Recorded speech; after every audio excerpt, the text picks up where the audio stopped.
آج ویو 360 میں سابق صدر ٹرمپ کی عدالت میں پیشی متوقع. کیس پر رد عمل، امریکی معاشرے میں گہری سیاسی تقسیم کا آغاز اور کھانے پینے کی اشیاء کی قیمتوں میں 50% اضافہ اجتماعی افطار کی روایت کے لیے پریشانی کا باعث. 100-150 آدمی سے شروع کیا اور ڈے پہ ڈے بڑھتے ہی گئے.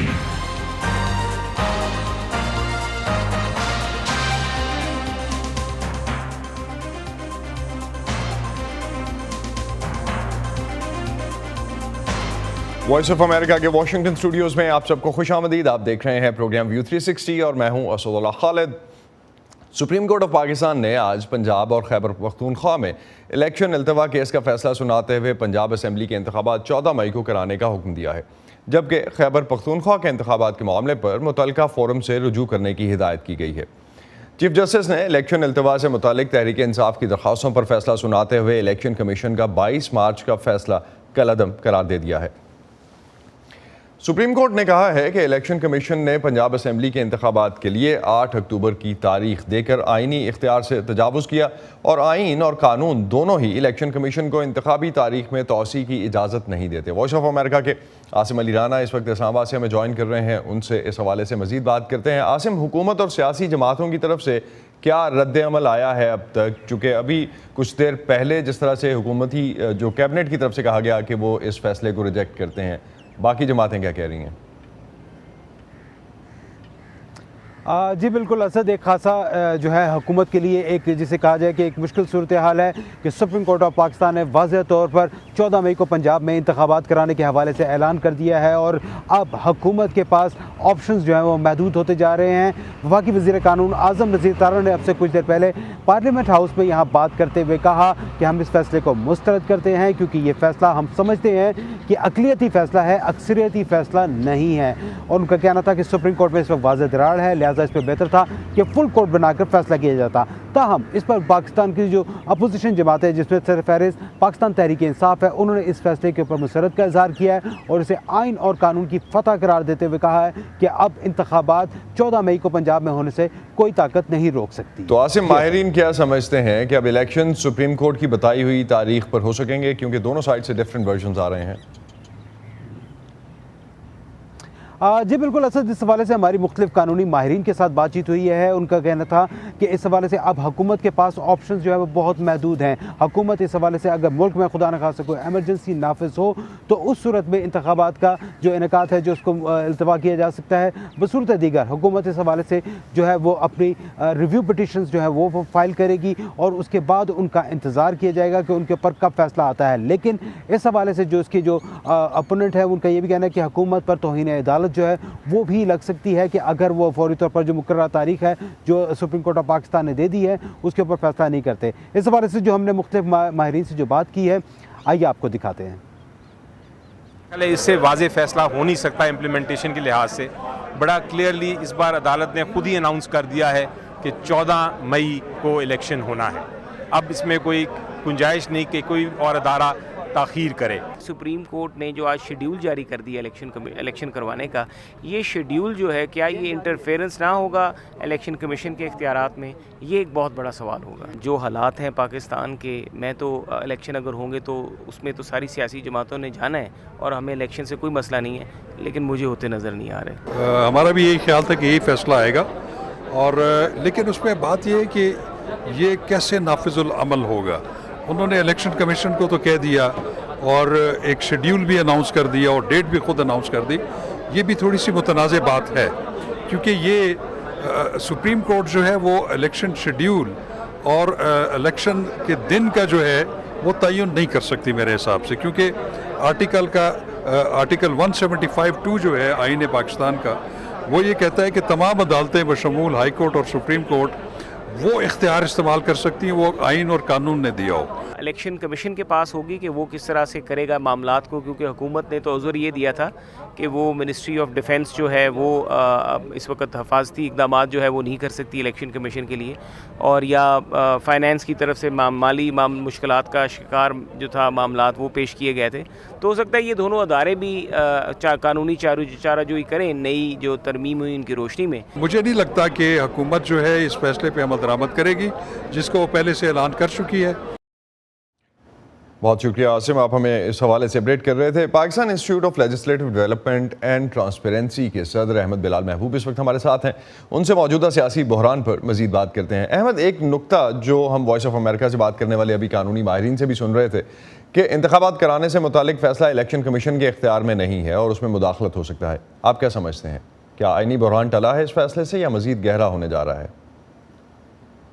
جی، اس حد تک تو یہ بات درست ہے۔ یہ الیکشن شیڈیول جاری کرنا الیکشن کمیشن کا کام ہے، یہ بڑا واضح طور پہ قانون میں لکھا ہوا ہے۔ میرے خیال میں سپریم کورٹ نے بھی تھوڑا سا ایکسیسو کام کیا ہے، اور تاریخ تو دے سکتی تھی، الیکشن کمیشن کے فیصلے کو غیر قانونی بھی قرار دے سکتی تھی، اس کو رد بھی کر سکتی تھی، لیکن خود سے پورا تفصیلی الیکشن کا شیڈیول جاری کر دینا یہ میرے لیے بھی تھوڑی سی حیرانی کی بات ہے۔ تاریخ بھی دے دیتی تو ٹھیک تھا، لیکن شیڈیول دینا الیکشن کمیشن کے ذمہ ہے قانون کے اندر۔ تو یہ مجھے بھی اس بات نے حیران کیا ہے کہ یہ سپریم کورٹ نے ایسا کیوں کیا ہے۔ لیکن دوسری بات جس نے مجھے حیران کیا ہے وہ یہ ہے کہ سپریم کورٹ نے اپنے آپ کو ایک سپروائزر کے رول پہ اپوائنٹ کر لیا ہے، اور انہوں نے ہر ایک سٹیپ کو اس کی جو اس سٹیپ کی کمپلیشن ہے اس کے بارے میں رپورٹ مانگی ہے الیکشن کمیشن سے اور حکومت سے کہ آپ نے یہ فنڈ مہیا کر دیے ہیں تو اس کی ہمیں رپورٹ دی جائے۔ الیکشن کمیشن سے کہا ہے کہ آپ کو یہ فنڈ ریسیو ہو گئے ہیں تو اس کی ہمیں رپورٹ دی جائے، اور اگر نہیں پہنچے تو بھی رپورٹ کیا جائے، اور پھر ہر سٹیپ کی انہوں نے رپورٹ مانگی ہے۔ تو یہ بھی بہت انپریسیڈنٹڈ ہے کہ سپریم کورٹ نے اپنے آپ کو ایک سپروائزر کی حیثیت سے اپوائنٹ کر لیا ہے، وہ ایک ایک سٹیپ کو دیکھیں گے۔ تو یہ دونوں باتیں آپ کو الیکشن ہوتے نظر آتے ہیں؟ بیکاز اس وقت جو ہے مختلف رائے اس حوالے سے بھی آ رہی ہے، آپ سمجھتے ہیں کہ الیکشن ہو سکتے ہیں اس ڈیٹ پہ؟ میرا خیال ہے اس کا انحصار اس بات پہ ہوگا کہ ایک قانون اس وقت صدر مملکت کے پاس پینڈنگ ہے جو پارلیمنٹ نے پاس کیا ہوا ہے۔ اس قانون کے مطابق پھر ایسے کسی فیصلے کے خلاف اپیل ہو سکتی ہے جو موجودہ قانون کے مطابق تو نہیں ہو سکتی۔ اگر وہ قانون پاس ہو گیا اور وہ 20 اپریل تک، خیال یہ ہے کہ اگر صدر مملکت اس کو سائن نہ بھی کرے تو وہ قانون بن جائے گا، تو پھر اس کے خلاف حکومت اپیل کر سکتی ہے، اور اپیل کو سننے کے لیے پھر ایک الگ بینچ تشکیل پائے گا جو سینئر ججز مل کے تشکیل دیں گے۔ تو اس صورت میں یہ الیکشن کا التوا ہو سکتا ہے۔ یہ پھر جب وہ اپیل کا فیصلہ ہوگا تو پھر یہ الیکشن ہوں گے یا ان کی تاریخ مقرر ہوگی۔ تو آپ سمجھتے ہیں کہ اس کیس میں آپ سمجھتے ہیں کہ الیکشنز مؤخر ہو سکتے ہیں۔